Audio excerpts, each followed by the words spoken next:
Welcome to Tuesdays with Karen Martha.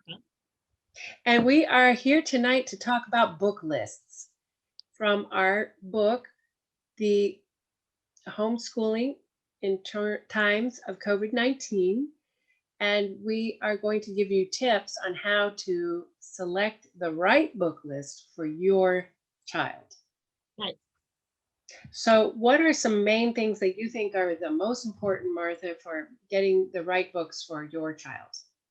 Well, thank you for listening to us, listeners. And one of the things I usually say to parents when you're selecting books for children is make sure you pay attention to your child's interest. What is your child interested in? If you're not considering your child's interest, you're probably losing a battle already. However, you also want to pay attention to the child's educational level.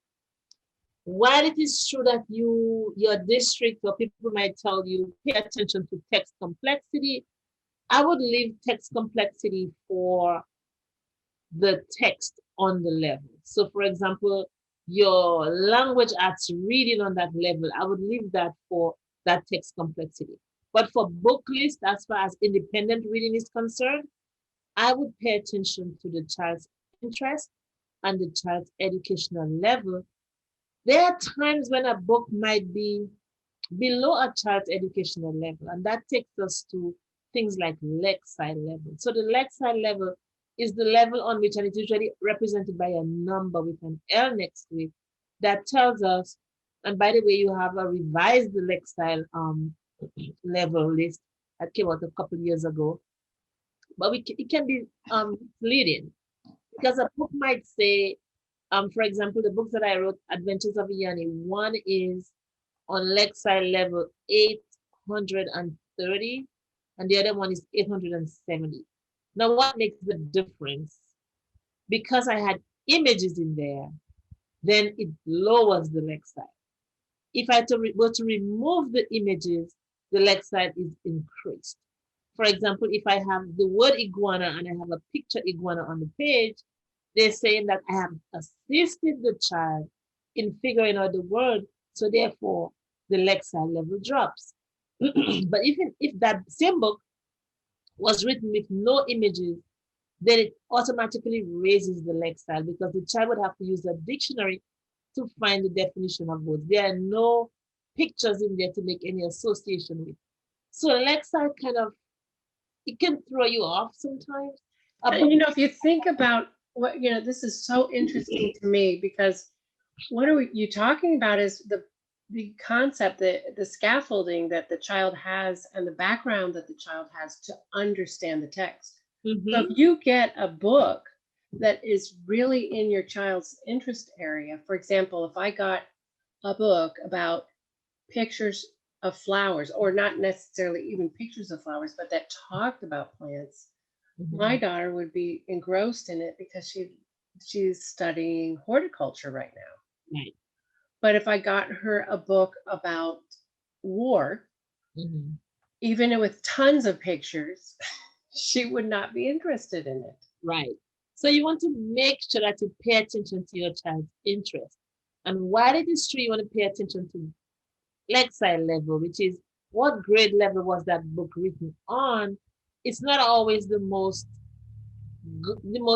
accurate measure, because we have books on Lexile levels that I say it's going to be on a 7th grade Lexile, but the meaning is so deep that it cannot be explored by a child in the 7th grade level. They would just be reading words and know nothing of what's going on.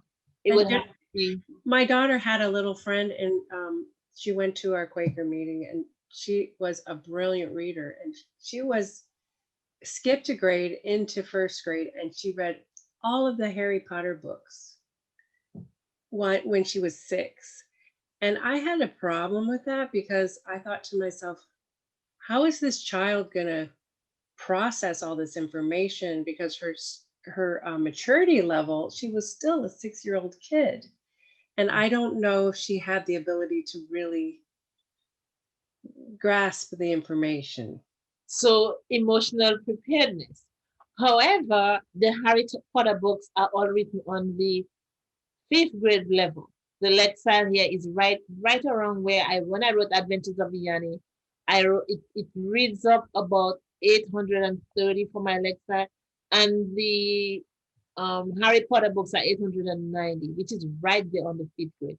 So a person might look at a Harry Potter book and see the thickness and feel like, oh, my child can't read that because it's big and it's thick and it has words like chowder in there. Maybe a child from maybe a Caribbean setting would probably is like, what is chowder? When I, there are some words in the Harry Potter book that probably, it's not cultural for some students, but that's where they would have to look it up. But the complexity itself, a 6-year-old child, if the child is an advanced reader, can read because of the words. As far as the maturity to understand, again, it would have to be with the background setting. So if that child knows everything about those hocus pocus and all those, and the words, just those, some of those words in it, if they're familiar with it culturally, it's not going to be that far-fetched. But even for an adult who is not familiar with that background, might have a hard time reading and even understanding those and that particular book. So again, it's just, that's why I want people to understand that while you want to pay attention to the educational level, don't get caught up in it, because you may have a book that is supposedly supposed to be for the ninth. Because I remember I was reading a book in school when one of my supervisors walked in and said, that is a 6th grade or a 7th grade book. They were right, but I wasn't reading it for that purpose. My class was reading the book because we were dealing with wartime, and the Code Talkers is a book that is on it's a low level, but the purpose for reading the book was not for complexity. It was for information. What were the contributions of all of those different ethnicities to World War II? How were they treated in the end? So when I look at Code Talkers, it's teaching at any grade level person how the Native Americans, what contributions they made to World War II. Of course, it's on maybe a 4th grade level or maybe a 5th grade level. It's not a book that I could say, well, it's a novel that we're going to read for, all of those deep meaning things. It's not. It's only a book for information. We don't have to sit in class and waste 6 weeks reading a novel, because it's not on that. We can give that to a child, let them go home and say, I need you to read chapters 1, 2, and 3, and we can discuss it tomorrow. But it's not for the complexity purpose. So sometimes I have been chastised, and I know that as public school teachers, we have a book list that is for a particular grade level. But there are times we have to get, even the one by what's this guy who the Jewish person who wrote the one about, gosh, his name is right. Oh, the one about the mice. No, Eli, what's his name? Whistle? Eli. He wrote the one about the Jewish concentration camps or something. Yes, right. That book too is written The boy with the gray pajamas, that one? Not that one. No, the other one by Eli Wiesel. Eli Wiesel, you can look him up. But the thing is, that book too is written on a lower level, but it's something that we want kids to know about. Yeah. So we cannot always go based on, well, it's not for that grade level. It's not. It's what is the purpose? Well, if I'm talking about, the slave. I'm sure it's not Mouse. Was that the graphic novel, Mouse? No, it is about his experience at a concentration camp. Okay. Well, I think what you were talking to me about earlier was how, yes, you can get all these lists from important places and that other people have decided are important for your child to learn about, and what the body of knowledge is in our society. Then you really have to look at your child and see what they're particularly interested in. So you were talking about how your son wanted something uplifting, but he wasn't so, and you wanted him to, what was that book? Hear My. So yes, I was talking about when one of the things we might feel that a child. I was trying to find out the book for you, Eli. What is even another book? Okay, so we can sometimes, because we find kids, my son, there was a certain time in his life when he just loved books. Everything he saw, he just picked it up and he read. He made his own choices. And then as when I became a teacher on the high school level and I started coming across those books, especially the ones that spoke or that dealt with how children of African American descent were, what their struggles were in the South. I just picked it up and I gave it to him to read. It was called his Roll of Thunder, Hear My Cry was the one book. And that was the first time my son told me that, just plain out, he was ninth grade, it was eighth grade or ninth grade, and he said to me, I do not want to read these books because they're depressing. And he just felt like he wanted to read, so he wanted to make his own selections. He loved books, and I was just thinking that I could just throw out a book and say, okay, you need to learn about what struggles people had in those. And to him, it was depressing. He didn't want to deal with that kind of information or knowledge. And he rather read books from Isaac Asimov, where they were more, in this science fiction world, where you could just do that kind of imagination. So you could do all your imagination going on. So we want to make sure that we, yes, help kids become culturally aware by giving them books from a variety of cultures. But at the same time, we want to make sure that we do not shy them away from books because we're giving them things that are just not in their interest. And so that's why I support very much for independent reading. Yes, and like my daughter, I noticed that her favorite English teacher was this teacher who presented books that had a female protagonist who was really active and saved the day on this pirate ship. And oh, my daughter just loved that book. And she really, it's like pulling teeth to get her to read. But it's the story that's important too when you're talking about great literature. So they would read aloud sometimes, so that would help. And also I would take my daughter sometimes to book festivals to meet authors even. And so they can appreciate all kinds of literature. And also the newspaper is another book that it's not really a book, but it is reading material that you should definitely have on your list of things to read, because you can keep abreast and keep knowledgeable of the different books that are out there, what's new, what's on the bestseller list. You can cut out pictures, you can talk about political events. And the newspaper is generally on a fourth grade reading level most often. Yeah. Fourth, fifth. So it's something that is easy to read for older students. And it's something you can discuss with your child. And so I really think newspapers are very valuable. Oh yes, they are. And when I imagine Alice, I'm right there in Florida too. I'll tell you what I did in the newspaper. So I had the writing to respond process, and we'll talk about that in another episode, where we had students read and had to respond to what they read. And so on Fridays, students had to bring in one newspaper. They didn't have to purchase one. They could have collected it a Monday paper, Tuesday paper. It doesn't matter what day, but Friday, every child had to come in with a paper. And I said, don't go buying a paper. Just check to see when somebody's finished with their paper and hold on to it. And so on Friday, every child had a newspaper and we read things, whether it was current events, whether it was the opinion pages, and they had to discuss it and write in response to it. When I was in a school in Florida, Heritage High School, the not the New York Times, the other one, the Wall Street Journal, they sent an email saying that we could have gotten newspapers from them. And I started thinking of myself in Virgin Islands where I had kids bringing newspaper. And so I told them, yes, I wanted to. And I asked for 150 papers. I thought it was supposed to be 150 papers a week. I got 150 papers a day. And that was outrageous. I had papers and I didn't know what to do with it. But my kids were having fun. They would actually, those of them who wore glasses, they would put it on their nose and they would pretend they were their grandparents. And they were like, who reads the newspaper? But they had assignments from there. They had to read the newspaper, and they had to use, when we were doing citing textual evidence, that's what we used.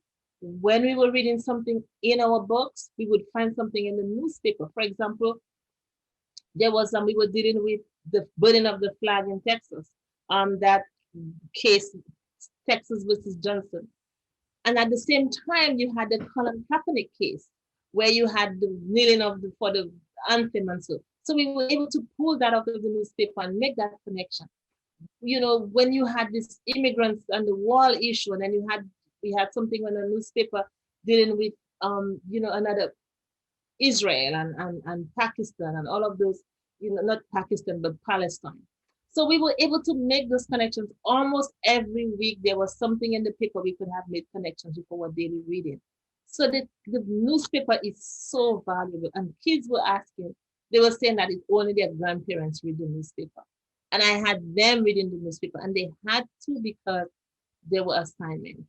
When we learned to do the MLA format, they had to learn to do it using the newspaper. And so I found fun ways to have my students, even if I had too many papers a day, I didn't need 150 a day, but we were able to use the newspaper to get students to read and to get fun reading it. So we want you to understand that, yes, you want to read things that your child is interested in, but you can also have them read things like the newspaper. And another thing we want you to do is to look for cultural diversity. Karen, tell us about that, the Signal people. Oh, yeah. Well, I was reading the newspaper and I saw the book, I'm Not Dying With You Tonight, by Gilly Siegel and Kimberly Jones. And it is about two girls that get stranded in a concession stand, one black and one white girl, who are stuck in a concession stand during a race riot, and helped each other get home, and how they made it through the night and all the perceptions that they had. And it was a beautiful book, and it kept me reading through the night. And I got it for my daughter, and she read it.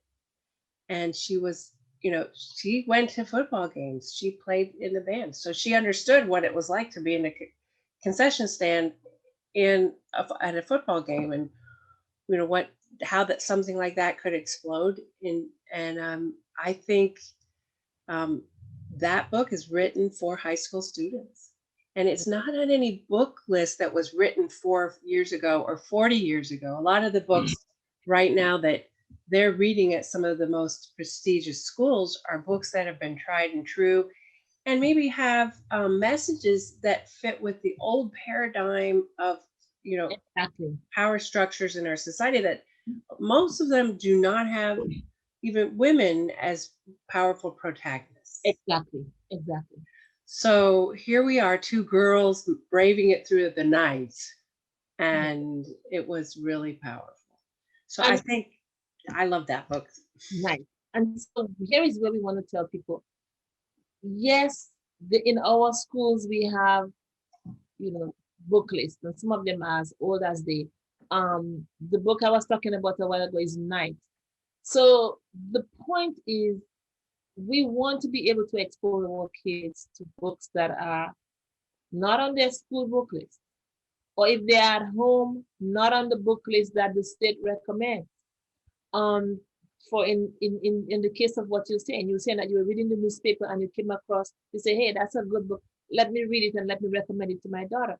And here it is, your daughter is being exposed to or introduced to a book that explores, you know, culture. Yeah, I want my daughter to be on the cutting edge of our society. And that is going to bring, in my opinion, that's what's going to bring her forward into positive learning experiences and a positive life and being part of society. So, and how to treat people too, how to treat other people, especially who are, and being able to introduce and that's what I want parents to do. Introduce your child to books that are not necessarily only focused on your cultural background. Whether you are white, African American, Hispanic, we want to have your child read books across racial, cultural settings.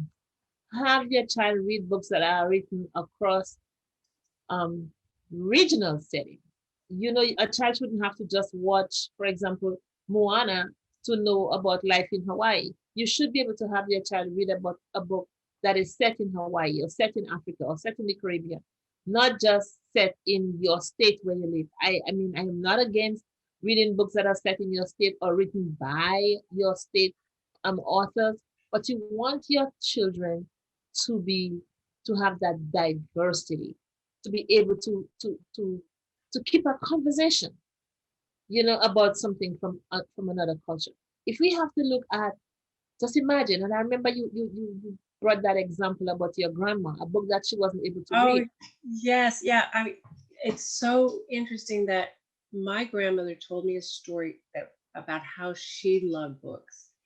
And sometimes having a book that you're not allowed to read can be a very powerful motivator. And so when she was 16 years old, the book Lady Chatterley's Lover was read by all of her girlfriends. She had like 5 girls in her group, and they read through that book. The pages were worn down to the bone because that book, you had to be 21 years old and you had to go to like the drugstore, and only 20-year-olds with an ID could read that book. Now you think about that book, it's now on the book list for high school. Right. So that takes me now to the banned books list. So when you have books such as I have a few of them here. The Catcher in the Rye was a banned book. You have The Native Son by Richard Wright, banned book. The Color Purple. Think about those books that we read or we watch the film. These were all books that were not allowed in the classroom, not allowed in books, not allowed to be read by kids. Lord of the Flies. I mean, you see a lot of the Flies on the book list right now, but all of those books were banned books. So with time, things change because people's perception change, and people are able to say, well, why should I not be able to read it? Some of them, like their eyes were watching God is for explicit language, but the others were just because they were talking about other cultures and how maybe think of To Kill a Mockingbird. I mean, that was also a banned book. Now it's on the book list.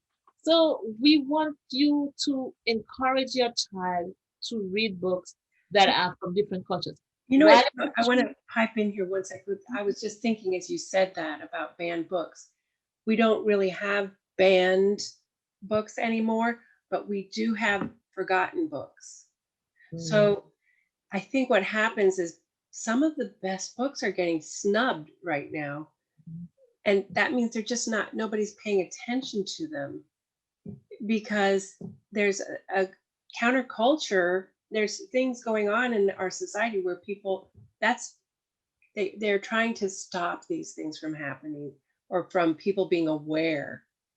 And so I think we owe it to each other to be aware and know about the literature that's being presented to us and be the change we want to see.